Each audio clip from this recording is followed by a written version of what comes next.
Microbes in human welfare. Microorganisms जैसे algae, fungi, bacteria, virus, protozoans, nematode और उनके products का उपयोग food, health, industry, agriculture, medicine के संबंध में मनुष्य के कल्याण के लिए किया जाता है। Microbes in food preparation. Biotechnology का विकास दो फेजेस में हुआ, ट्रेडिशनल बायोटेक्नोलॉजी और मॉडर्न बायोटेक्नोलॉजी। ट्रेडिशनल बायोटेक्नोलॉजी ये फर्मेंटेशन प्रिंसिपल पे बेस्ड है, जिसमें फर्मेंटिंग बैक्टीरिया यूज करते हैं।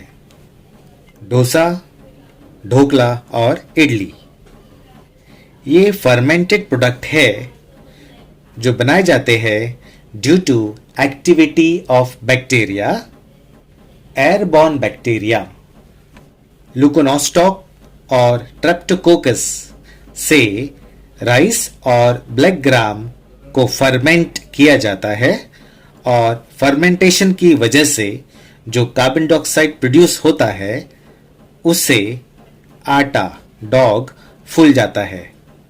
इसे पफिंग कहते हैं। Microbes as a source of food. ये रिच है विटामिन्स और प्रोटीन्स में। इसे एससीपी यानी कि सिंगल सेल प्रोटीन्स कहते हैं। कुछ मशरूम्स और ट्रफल्स को सीधे भोजन के रूप में उपयोग किया जाता है। ये हायर फंगस को बिलोंग करते हैं। ये लार्ज फ्लैशी फ्रूटिंग बॉडीज बनाते हैं जो एडिबल है। और ये फ्रूटिंग बॉडीज जो है ये शुगर फ्री है, फैट फ्री है, लो कैलोरी है और ये रिच होता है प्रोटीन्स में, विटामिन्स में, मिनरल्स में और अमाइनो एसिड्स में। Dairy products. मिल्क में LAB लैक्टिक एसिड बैक्टीरिया जैसे लैक्टोबैसिलस मिलाया जाता है। ये LAB लैक्टोज शुगर को लैक्टिक एसिड में कन्वर्ट करता है। Lactic acid milk protein casein को कोएगुलेट और पार्शली डाइजेस्ट करता है। मिल्क कर्ड, योगर्ट और चीज में बदल जाता है। मिल्क प्रोडक्ट को तैयार करने में उपयोग किए जाने वाले स्टार्टर या इनोकुलम में वास्तव में लाखों लैक्टिक एसिड बैक्टीरिया होते हैं। कर्ड। मिल्क में लैक्टोबैसिलस एसिडोफिलस इनोकुलेट करके दही बनाया जाता है और lactobacillus acidophilus disease causing microbes के ग्रोथ की जांच करता है। योगर्ट। मिल्क में स्टेप्टोकोकस थर्मोफिलस और लैक्टोबैसिलस बल्गैरिकस ऐड करके योगर्ट बनाया जाता है। Butter milk. बटर मिल्क ये दही से मक्खन मथने के बाद बचा हुआ एसिडिक लिक्विड है। चीज। मिल्क को लैक्टिक एसिड बैक्टीरिया के मदद से कोएगुलेट करके कर्ड बनाया जाता है। कर्ड को फिल्टर करते हैं और वे सेपरेट हो जाता है। सॉलिड मास मॉल्ट की मदद से राइपेंड होता है, जिसकी वजह से स्वाद विकसित होता है।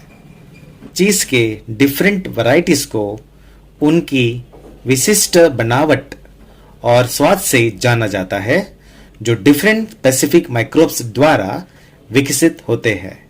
रॉकफोर्टे चीज राइपेंड किया जाता है बाय पेनिसिलियम रॉकफोर्टाई। कैमेम्बर्ट चीज राइपन किया जाता है बाय पेनिसिलियम कैमेम्बर्टाई। स्विस चीज में बड़े छेद बड़ी मात्रा में कार्बन डाइऑक्साइड प्रोडक्शन की वजह से होते हैं और ज्यादा carbon dioxide Propionibacterium shermanii की वजह से बनता है। Role of microbes in industrial production. Fermentation के दरमियान वैरायटी ऑफ प्रोडक्ट्स जैसे alcohol beverages, organic acid, vitamins, growth hormone, enzymes, antibiotics बनते हैं, प्रोड्यूस होते हैं। औद्योगिक पैमाने पर उत्पादन के लिए बड़े वेसल्स की जरूरत होती है, उसे फर्मेंटर कहते हैं। इस फर्मेंटर में माइक्रोब्स ग्रो होते हैं। फर्मेंटर का काम है कंट्रोल्ड एनवायरनमेंट प्रोवाइड करना, जिसमें माइक्रो ऑर्गेनिजम्स का ग्रोथ हो सके, मिक्सचर हो सके और डिजायर प्रोडक्ट प्राप्त हो सके। Production of alcoholic beverages. Beverage ये लिक्विड है जो स्टिमुलेंट का काम करता है।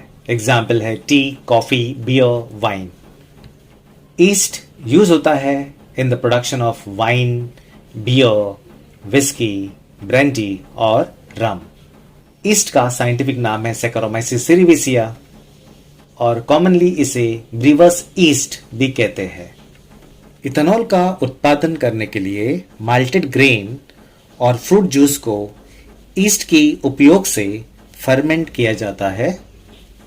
ब्रेवरेजेस में विस्की, ब्रांडी और रम बनाने के लिए डिस्टिलेशन की जरूरत होती है। डिस्टिलेशन में सबस्ट्रेट को बॉईल किया जाता है, जो वेपर्स बनते हैं उनको कंडेंस किया जाता है, तो यह है डिस्टिलेशन। तो विस्की, ब्रांडी और रम में डिस्टिलेशन होता है और वाइन और बियर में डिस्टिलेशन नहीं होता। Traditional drink of coastal region. South India में कोकोनट और पाम से जो शुगर सैप एक्सट्रैक्ट किया जाता है, उसे फर्मेंट करके ट्रेडिशनल ड्रिंक बनाया जाता है।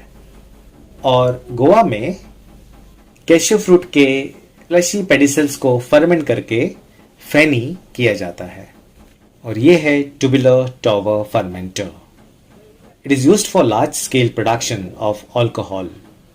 प्रोडक्शन ऑफ ऑर्गेनिक एसिड, यहाँ पे citric acid, gluconic acid, fumaric acid और एसिटिक एसिड। ये कंपाउंड्स डायरेक्टली ग्लूकोज से बनते हैं या फिर पायरुवेट एसिड और इथेनॉल के एंड प्रोडक्ट से बनते हैं। तो अब हम देखते हैं types of organic acid and microbes used. Citric acid और माइक्रोब है यहाँ पे एस्परजिलस नाइजर, तो यह है इमेज ऑफ एस्परजिलस नाइजर की। फिर ग्लूकोनिक एसिड, इनका भी जो सोर्स है ये है एस्परजिलस नाइजर। तो सिट्रिक एसिड और ग्लूकोनिक एसिड में कॉमन माइक्रोब है Aspergillus niger. Fumaric acid microbe use होता है राइजोपस अरहाइजिस।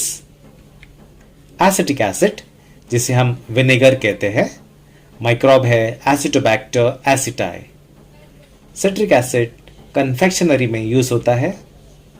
फ्यूमेरिक एसिड रिसिन में as a wetting agent. Gluconic acid medicine में for solubility of calcium. Production of vitamins. Vitamins ये organic nitrogenous compound है which are capable of performing many life sustaining functions inside our body।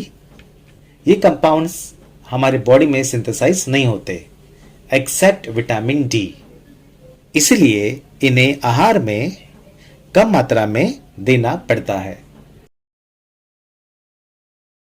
तभी vitamin B2 जो है ये इसका microbial source है Neurospora gossypii और Eremothecium ashbyii. Vitamin B12 microbial source है सुडोमोनास डिनाइट्रिफिकेंस और विटामिन सी का माइक्रोबियल सोर्स है एस्परजिलस नाइजर।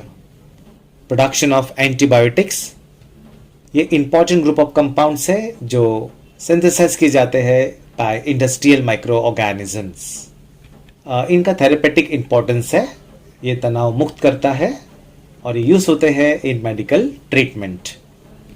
कुछ माइक्रोब्स जैसे कि bacteria, fungi, few algae in small amount में बनाते हैं जो दूसरे माइक्रोबियल पैथोजन के ग्रोथ को इनहिबिट करते हैं। एंटीबायोटिक्स ये एंटीबैक्टीरियल है, एंटी फंगल है। Antibiotics have greatly improved our capacity to treat deadly diseases such as plague, whooping cough, diphtheria, leprosy. तो अब हम देखते हैं एंटीबायोटिक्स और उनके माइक्रोबियल सोर्सेस। क्लोरोमाइसिटीन सोर्स है स्ट्रेप्टोमाइसिस वेनिजुली। एरिथ्रोमाइसिन सोर्स है स्ट्रेप्टोमाइसिस एरिथ्रियस। तो अब दोनों में देखो कॉमन जीनस है स्ट्रेप्टोमाइसिस।